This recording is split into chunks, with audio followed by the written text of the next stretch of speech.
All right. Well, hey guys. I'm Izaiah Portillo.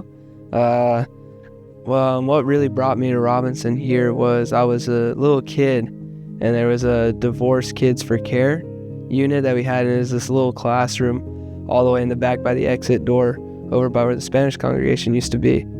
And my mom brought me in here, and she was like, "Hey, you're probably gonna really need this." I was just like probably a little kid, like 6, 7, somewhere around there.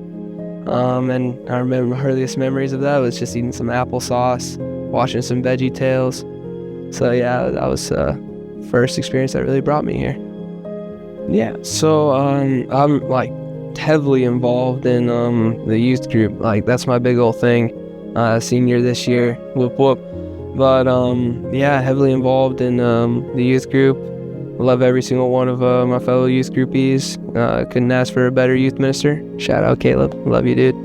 But that's mainly where I am. But with the youth group, you obviously come planning. Like we got a little SALT group, leadership team for our youth group, helping planning stuff. So that's always a great pastime for me.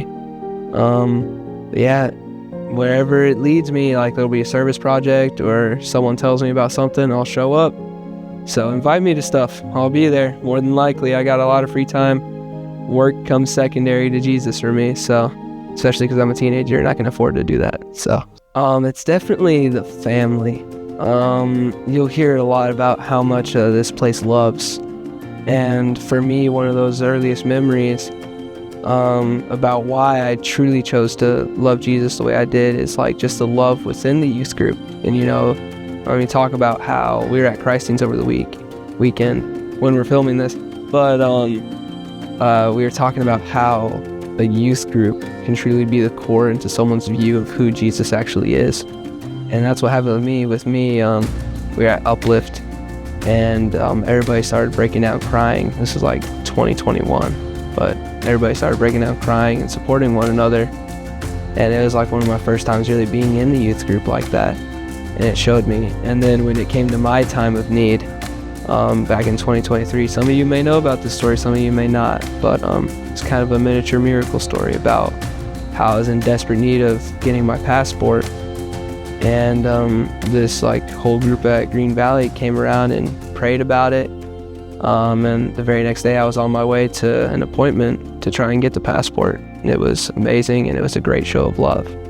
And I've been on the receiving end of that love, and I've also loved giving it out because that's just how it's supposed to be. Show the same to other people. So if you're a visitor at Robinson, I just actually want to thank you for coming to visit, and I hope that you get to pour your heart out in worship. If you want to lift your hands, lift your hands. If you want to stand up, please stand up. And if you can't stand up, I know you can stand up in your soul. That's the important thing. So if you're more than willing, I think we should all really stand and get ready to give praise to the one and only Creator, because He deserves it and we love to do it. So let's go ahead and praise.